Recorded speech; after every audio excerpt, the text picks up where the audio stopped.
Hey everybody, I'm Cameron. And I'm Zach. I know everything. I know less than that. and this is the Watching You Watch podcast. So, Game of Thrones, Zach. It's getting real. Yeah, so this episode was like jam-packed, wasn't it? Nothing got resolved. Everything. If this was a game of Fiasco, this was an entire setup phase of an episode. Yeah, I'd second that. So, if you are joining in with us again, following along, we are now in season 3 of Game of Thrones, and if this is your first episode, this is the Watching You Watch podcast, where we recap TV shows with the theme that one of us, this time me, has seen the show before, and the other has not. Zach has not seen it. I'm in the process. So I ask leading questions, and it's delicious fun for everyone, isn't it, Zach? Yeah, sure. Whatever you say. Don't tear my heart out any more than you need to. So yes, we're in Game of Thrones season 3, episode 2. This episode's called Dark Wings, Dark Words. Interesting. Interesting indeed. So Zach, without further ado, why don't you take us in? What were some of your highlights from this episode? Kind of recapping it. Well, George Frodo Baggins is absolutely terrified of magic and bad juju. Yeah, that's which true. Osha's just take away. Don't tell me your bad dreams. I don't want to hear them. Nope, I don't want it. I don't want your bad luck. La la la la. Basically. Yeah.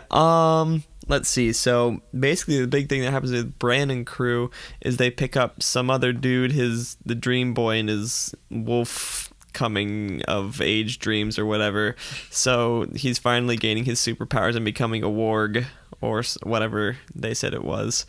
So he's going to be able to see through animals and stuff, but he's evidently more special because there's that three-eyed raven, and also the dude's protected by his sister, and it's sort of ironic that Osha's like, hey, you can't protect him forever, and there's just like pointed looks at, the crippled Bran. But whatever. That was neat. We got more Hodor screen time, which is great, and puppies. Always so, great. Good times. We had a decent amount of direwolf coverage this episode. Yeah, they made sure we remembered that they had them, because we hadn't seen them for like a lot of time. Yeah, darn that budget. I know. Let's see, what else? Not a highlight, but it sticks out to me that we got to see Theon, and he was being tortured by like some randos, and his sister evidently has someone who's going to get him out, but I don't know. I'm half expecting him to have been in the castle the whole time, and they're like looking behind like a double like brick window, whatever. Like a two-way mirror, except like brick because it's medieval. It's medieval, and magic is what makes it work. Sure, let's go with that. Let's see. Other than that, over in King's Landing, Margaery and her sassy grandma are talking to Sansa, and she is phenomenal. She's just, I love her. The grandma Tyrell. Yes. She Olenna just like gets Sansa to like, open up, tell me everything, honey, don't hold back. And Sansa's like, la la la la la. Joffrey's great. He's like, no, seriously, level with us. She's like, he's a monster. He's like, good, that's what we needed. We can work with this. Yes. And so Margaery goes off and compliments Joffrey's crossbow. Yep. And says that she might kill people for him. And he was way more excited by this than any human being should be. He's like, I find this very arousing. And she's like, I am the best actress. Basically. Let's see. Also, it's brought up that Shay is trying to protect Sansa from Littlefinger, which I was like whoop whoop about. That was good. I like that. And she brings it up to Tyrion, and Tyrion's all like, you shouldn't be here. And it's like, I can do whatever I want. And she's like, well, Sansa's pretty. It's like, what did you say? And so was Rose. What was that? Yep. That just got stranger danger on Tyrion really fast. It was, she's in the possessive phase. He can't call anyone else pretty. Yes, he cannot call anybody else pretty. She's the only pretty one. There are no other girls. Yes, which is funny because by Tywin's rules, he's not allowed to see her in the first place. So yeah, that's why she's being cruel to him. That's why she's being cruel. Just all the reasons. All the reasons. But that's interesting. I like that. I like that there are people coming into Sansa camp, because before just sort of Cersei talked to her, but she was never in her camp. Now we have a bunch of people in there. Yeah, she really did have nobody on her side, and now we're kind of seeing that shift a little bit. Yeah, and also she's like, "Oh, Loras, you gave me a flower." "Oh yeah, that's what I do." It's sort of his response. Yeah, like we were just sitting there like, oh Sansa, oh honey, you're barking up the wrong tree. Oh, man. She gets all pretty, she dresses up for him and everything, and she's so excited to be escorted through the gardens by him, and then it's just like, Loras just has his head in the no. clouds, just looking at flowers. Yeah. Oh boy. But let's see. To the north, Jon Snow is with Wildling Camp, and he is catching up on the crows, in which we cut to the crows where poor Sam has a rude dude just making fun of him to the point where he wants to just give up. And then the commander's like, "Nope, he's your responsibility now. And if he dies, you're dead when you get back." And everyone's like, we're okay with this. Except for him, who is still heckling him, but in a way that's like move forward or else. Yeah, move forward or else. Yep. Don't like. What else? Oh, we get to see lots more of Brienne, and she finally throws down with Jaime. Yeah, I know. We get our first real like duel. It was good. Yeah, it was real good. It was just a lot of hers like, "Oh, but you can't kill me." You're like, "You're right. This is better." And then she just kicks the crap out of him. Yeah, they're just dueling on this bridge, and then some guys walk up to them who are Boltons and ruin everything. And yeah, I don't know, whatever that. I don't know. It was like Team Mystic and Team Valor were fighting, and then Instinct came by. Basically. Sorry, that's not exactly a very apt phrase, but I can't stop Pokemon going. Wow, well there it is. Yeah, I have a problem, and it's helping my calves. Let's see. Related to Game of Thrones, anything else important? Robb finds out that his grandpa is dead. His mom's dad has died, and they're like deciding what to do. They're gonna go there into places, and he talks to the dude who had lost his son, and he's basically all like straight with him, straight without being straight, and basically like everyone's like, "You're marrying this girl, and this is a bad choice. You've basically lost the war because you followed your heart. Way to go." But Robb's like, "Hey, like we're doing the right thing. We're gonna collect the men from River Run. We're gonna win these upcoming battles." And everyone's like, "Okay, like, that's great." Lord Karstark is just like, "I only want revenge. That's the only reason why I'm here. And if you can't give me that, then we've already lost." Yeah. So yeah, that's not great. No, not great at all. And then, oh boy, Catelyn opens up to Nurse Lady, Talisa, and oh boy, she just talks about like the Jon Snow and how she's like, "I wish he would be dead." Then he got a puck. She's like, "Oh, please don't do this. This isn't right." And I will love him and call him a Stark. And how only half of that came true because he lived, but she never loved him. Yeah, some interesting stuff there.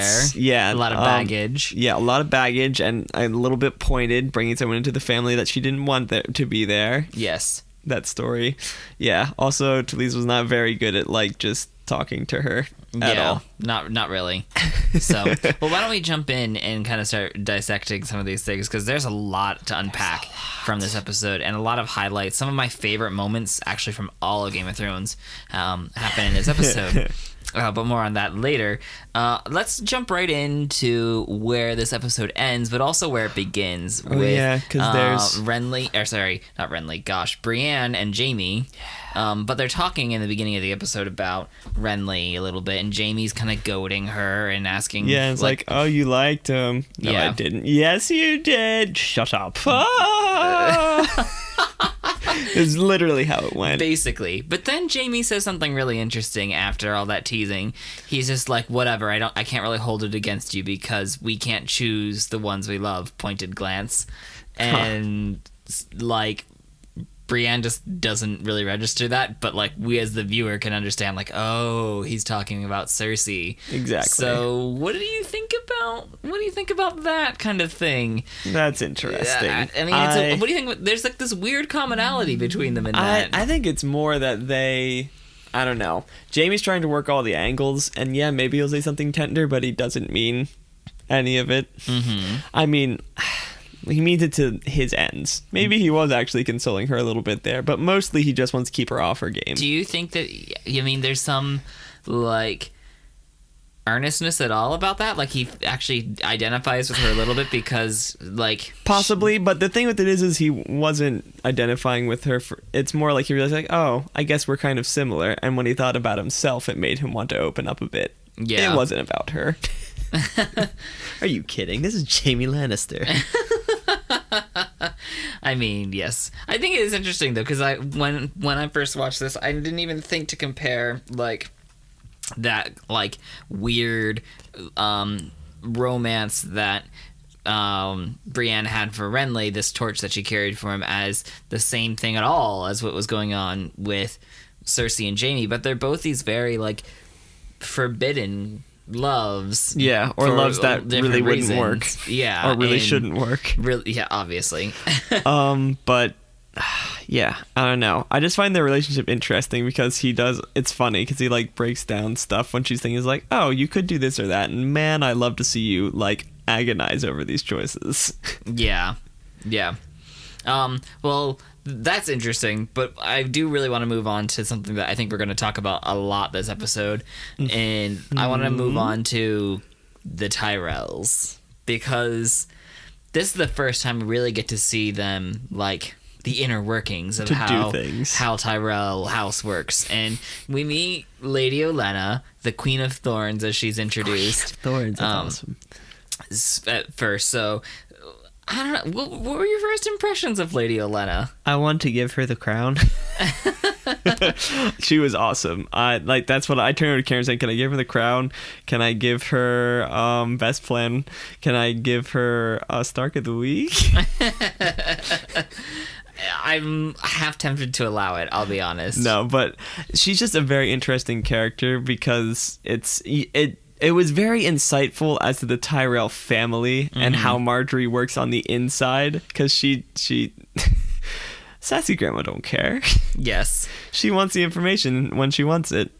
Yeah, but still, like, you get these very illuminating things about how, like, it always seems like the Tyrell women are, like, the powerful ones. And what's really interesting is how she really did seem like, is he going to be a good king? He's going to be fair to the people and stuff. So, I don't know. That gives a little more credence to Margaery actually doing stuff for the kids. Mm-hmm. I don't know. I don't necessarily think it's all show at this point. That was interesting because she made a point of asking what kind of king he would be and if he would actually be good. Mm-hmm. But the funny thing is how Margaery just moves forward and knowing that he's a monster uses that to her advantage. Right. What did you think of this scene? Oh my gosh. It was just like, oh man, wow, oh boy. Like, you're a little bit worried for Margaery at first because Joffrey being Joffrey. Not exactly, because she immediately, as soon as Joffrey wasn't the one asking questions, he was immediately not in control. She flips the switch and like knows exactly how to play him like a fiddle. Oh yeah, it's like, oh, because you're a great king and you can do whatever you want. It's like, and he's like, that's what my mom used to say when I used to talk to her. I love the line where she's like, oh, you could take me hunting, and then she's like, oh no, we can't do that. Father wouldn't let me. Yeah. And he's like, oh no, we can. She knows that Joffrey's gonna say like, oh, you're mine now. Like you don't belong to your father. And it's like, oh, want to see me kill something? He's like, yes. She is so wonderful in that scene. It was mind blowing. And yet at the same time, while Margaery is very clearly manipulating Joffrey in that scene, we kind of see how they manipulate some information out of Sansa early on in the episode. Yeah. So first off, what do you think about Sansa falling in with the Tyrells? Is this going to work out to be better for her or worse for her as things continue in King's Landing? Well, if she stays on their side, it'll be better for her, because right now we can tell who wears the pants, the Tyrells, not the Lannisters. And yet Tywin's right there still now as hand. So yeah, but still, his hands are tied even if Joffrey says something. That is true. So I don't know. I feel that it's an advantageous pairing for her, at least at this point. At the very least, she has people who are listening to her and aren't just there to like make her life garbage. Yeah, or make her look at her father's impaled head on a spike. Yeah, that's casual things. Usually, it's not exactly a great first date idea. No, it really isn't. But luckily, we're out of that phase Thank for goodness. Sansa. So They broke up. yes. But while we're on the topic of the Tyrells too, we clearly see, I think, another way that they manipulate, which is they manipulate through like love and kindness. Like Sansa shows up and like they have. So that's why they have like her favorite Yeah. dessert there. They Exactly. got like servants waiting on her. They're like very clear, like, hey, like you can talk to us. We exactly. want the It's best for you, interesting. blah blah blah. But yeah, that's the thing. I need to see this go further and see if the kindness is only like skin deep or something. And yet, well, on the other end, you have like the Lannisters who like, for as long as Sansa's been there, they've like manipulated her through intimidation and like physical threats and things Yeah. like that. So like, which do you think is the more powerful form of manipulation now in King's Landing? I don't know yet. That's the thing, because you're right. They both have like almost exact opposite styles of doing things, and it's going to be interesting to see who's going to sort of win the power play, because it's happening, and everyone kind of knows it's happening. But Yeah, there's certainly like a Cersei shift can't there. do anything. Yeah, like that scene where She's she's with stuck. Joffrey and he's And- trying on clothes. Like he's just like, I don't know why I'm listening to you, and then she's like, oh, okay, and then leaves It's basically. like, this is boring. Stop talking at me, mother. Yes. Like Cersei has completely lost control of Joffrey, and she She can't even give him wise counsel. she can't even do that anymore. So it's just like pff, whatever. And sadly, if she can't, then literally no one can. Except maybe Margaery. Yeah, unless they seduce him unless they seduce him. with sadism. Well, that is definitely one of the highlights of the episode, but we also get a lot of really other great things that are happening. Yeah, there's here. some other things that you get to talk about. One of the great insightful moments I think of this episode is the scene where Catelyn talks with Talisa Oh, about yeah. Jon Snow there. So, you know, she brings up this idea that, like, because she prayed that Jon Snow would get sick and die, and then, like, when she saw the struggling babe that he was there, and then, like, realized that she had brought this on basically through her ill prayer, she said that she would like make it good, that she would love him and she would accept him and blah blah blah if the gods like made him better, and then he gets better, and then she didn't keep her promise. Yeah, and now she's like, everything that's happening around is my fault, which is very much blowing it out of proportion, I feel. But do you think there's any credence to that at all? Like, are the gods punishing Catelyn for not holding her promise? Because she seems to think that's what's going on. That's why her family's going through so much terrible stuff. No, there's Lannister involvement. But I mean, could that just be circumstantial? Like, that's just... Well, I feel as if it is circumstantial, but she's very much in a point to beat herself up, because she also learned that pretty much all of her babies are not hers or are unaccounted for. That's true. So we got, like, you know, in the north, Rickon and Bran Bran went are MIA. gone. Does she actually know that? No, she doesn't know. She doesn't But know about Arya. Arya and Sansa are captive. Yeah, she thinks that Arya and Sansa are in the capital, and so that literally only leaves her with, you know, with Robb And they're not right on the next best to her. of terms. And they're not on the best of terms. So she's literally kind of got this, like, worst form of empty nest syndrome going on right now. Which I understand completely how she Oh, sort and of her reacted dad the way just she died did. too. Oh yeah, it's not a great week to be Catelyn. No, it really isn't.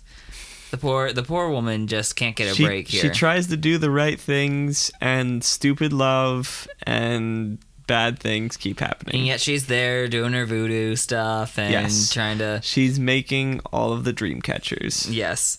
And she's this, like... I mean, I like that Talisa, like, approaches her and is like, oh, can I help you with that? And then she... Like, absolutely not. This is Yeah, for mummies. Yeah, she's like, I can do this. But it's like, you know, it's a neat scene that at least, like, Talisa's offering, and then Catelyn decides to open up, even though there's so much kind of tension in the air about, you know, the marriage there and Talisa's place in the camp, you know. So yeah, I think it's a really interesting scene. Another really interesting scene that we get is Arya meets with a Yeah. new faction of people who The Brotherhood. yeah, they call themselves the Brotherhood Without Banners. They claim to be fighting for, like, the common folk, basically, because, like, they say something like, Lords set people's land aflame, blah, We blah, try blah. and keep that from happening. We try to keep that from happening, but they're a little scary. Yeah, they're like mercenaries that self-employ themselves. So, like, I don't know. Do you think this is a good place for Arya to be or a bad place? Not exactly, because I feel as if the mercenary at the core and that whole drop at the end where the Hound's like, what is the Stark girl doing here? Is just like, oh no. Yeah. Because you know how much coin that is in somebody's pocket. True. But yet they don't seem to care very much for, like, the establishment. Yeah, but that's what's interesting, because I don't know. I don't know what this will mean to them, or if it'll maybe even mean nothing to them. Or if she'll just become their bargaining chip.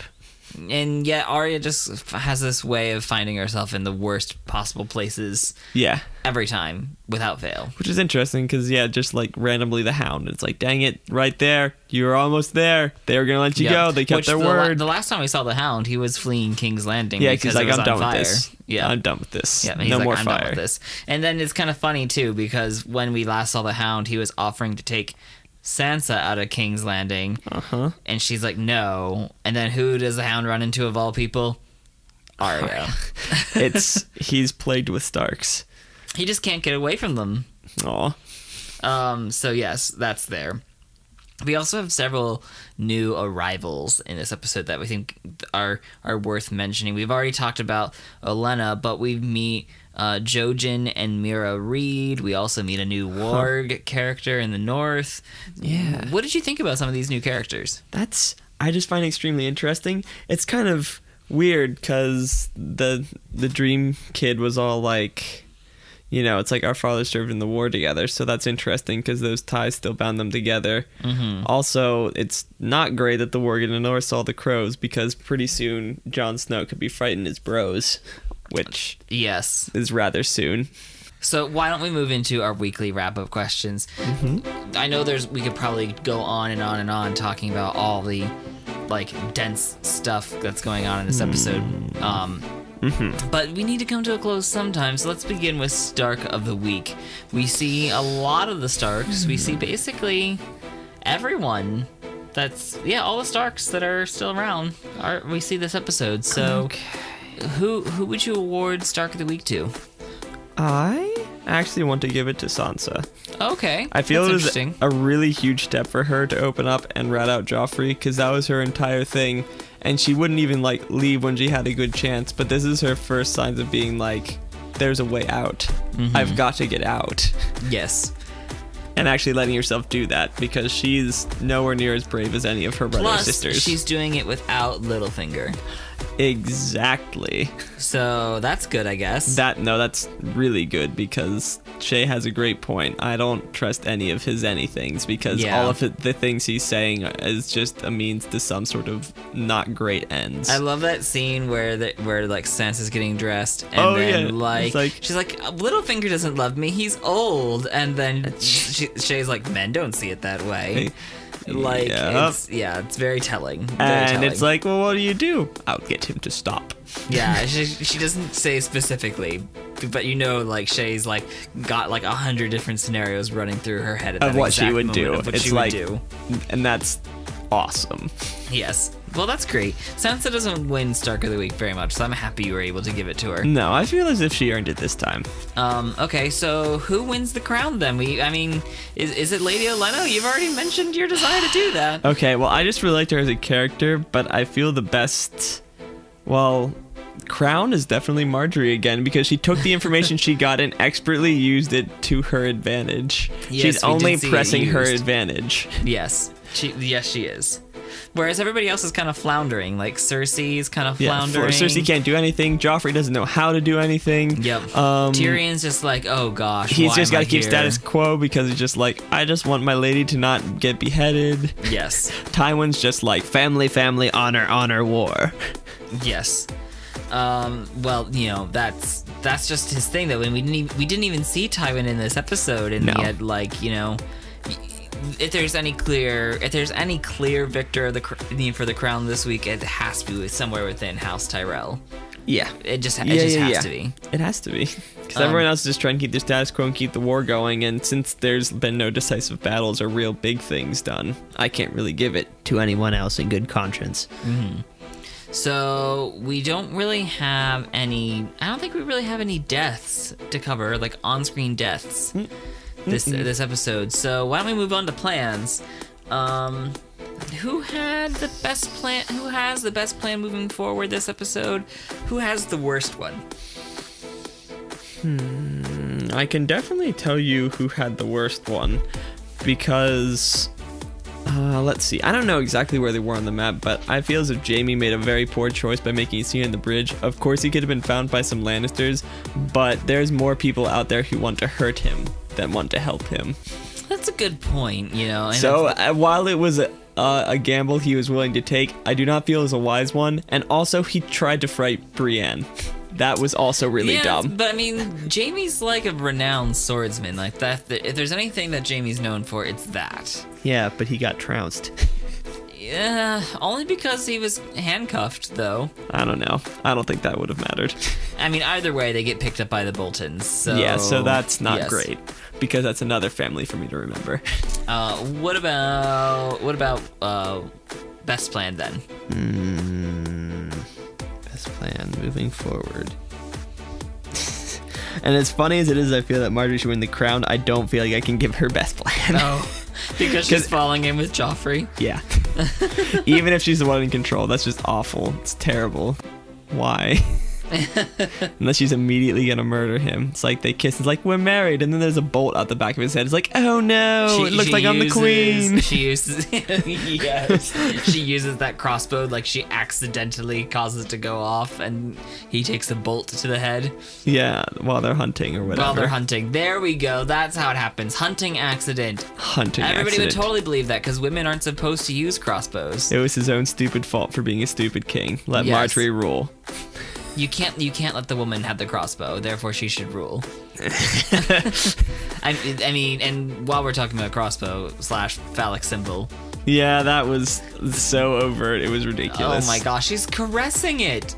That's what and the thing with it is that Joffrey was into it, and it was just like, why? Like the moment she's just like running her hand down the bowstring, he's just like, ooh. Why? And I was like, she likes my crossbow, and I'm like, oh. Oh man. Whatever. Okay, still best plan.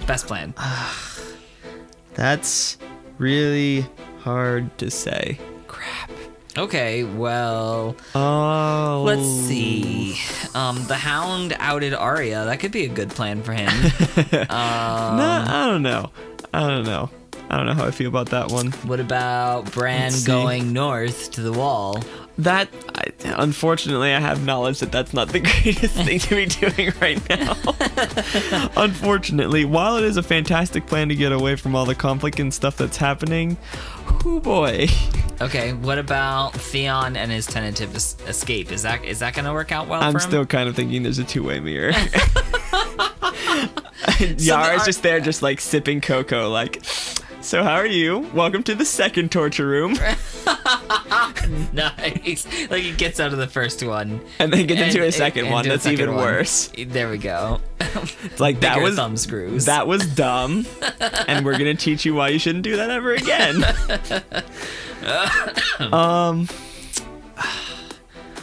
I honestly want to give Sansa 2 awards. I honestly think that overall it is good for her to be siding with the Tyrells. Okay. Overall, I feel as if that's a really good choice for her. Okay. I mean, so that she has a friend. Yeah, and the thing with it is she literally had nothing by holding on to the whole Joffrey is the greatest and he is a brave and wise king and all that other stuff. That does nothing for her. No one buys it anymore, it was just and no one cares. saving her skin. That was the only thing it was doing. And just only as long as people were willing to accept it. Yes, because everyone knows. Yes, it's not the truth. Yes. Okay, well, we've met a lot of new characters, a lot of interesting things happening. So, Zach, how hopeful do you feel after all this is said and done?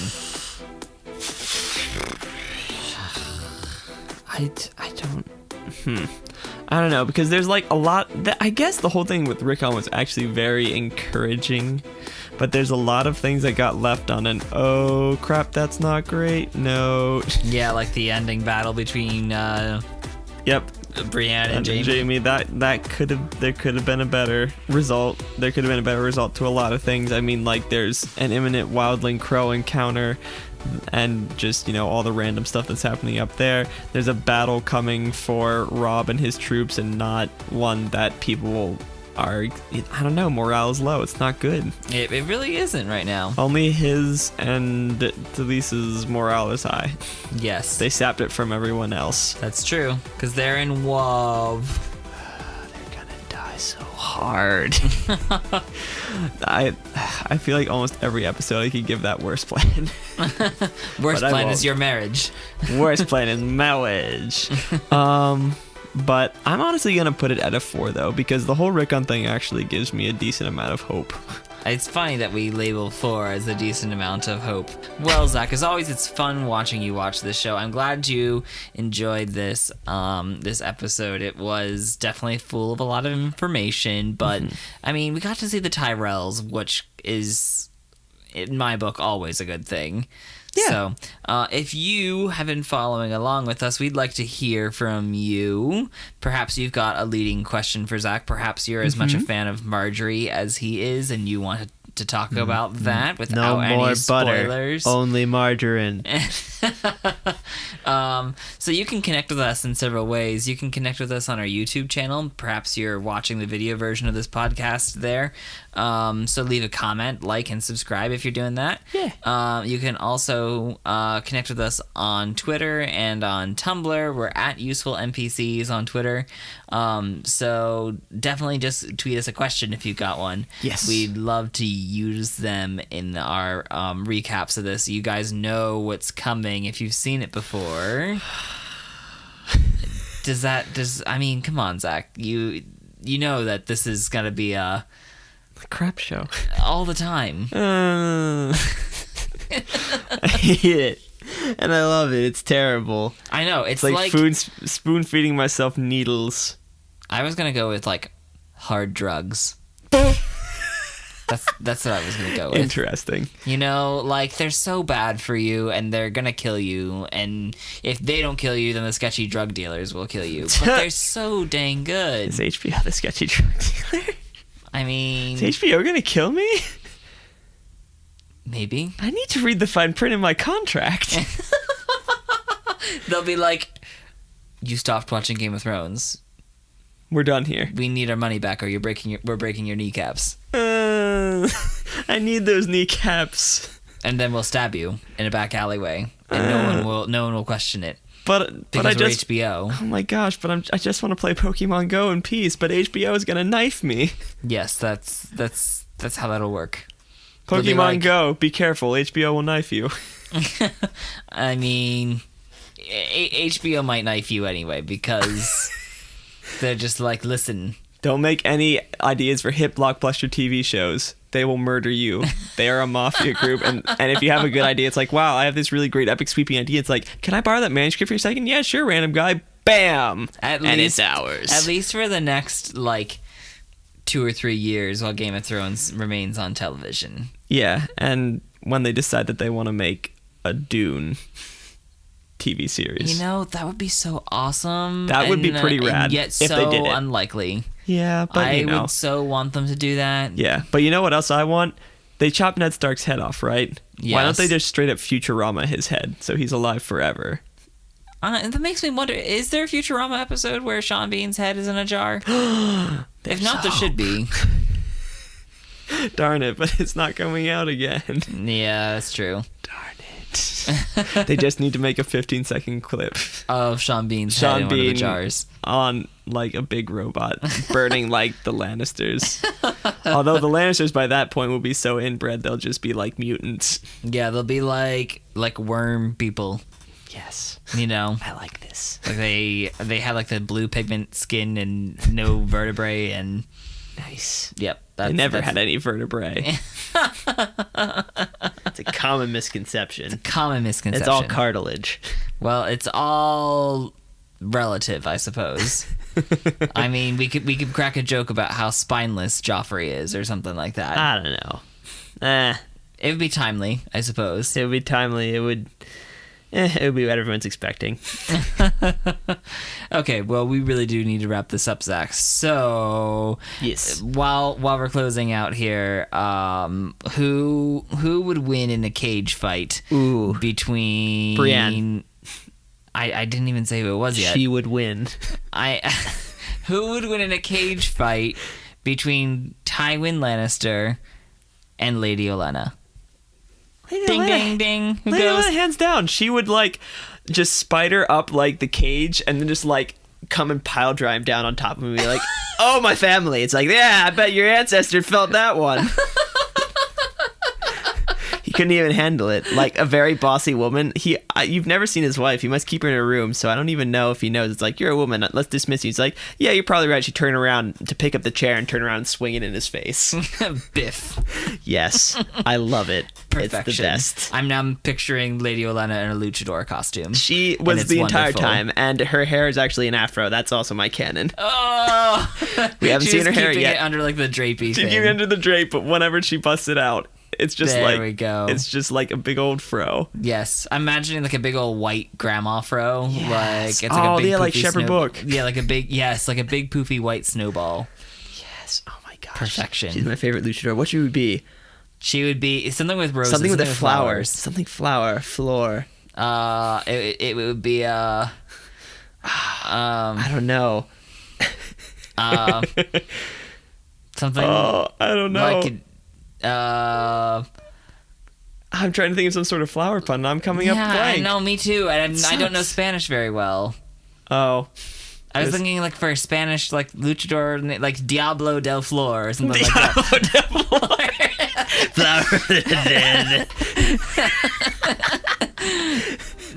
Nice. So something like that. What would Tywin's name be? I don't know what Leon. What? Oh, he would just be the Lannistrino. Oh, that's right. That was the name. Lannistrino. El Anastrino. Yeah, Perfect. that's how that would go.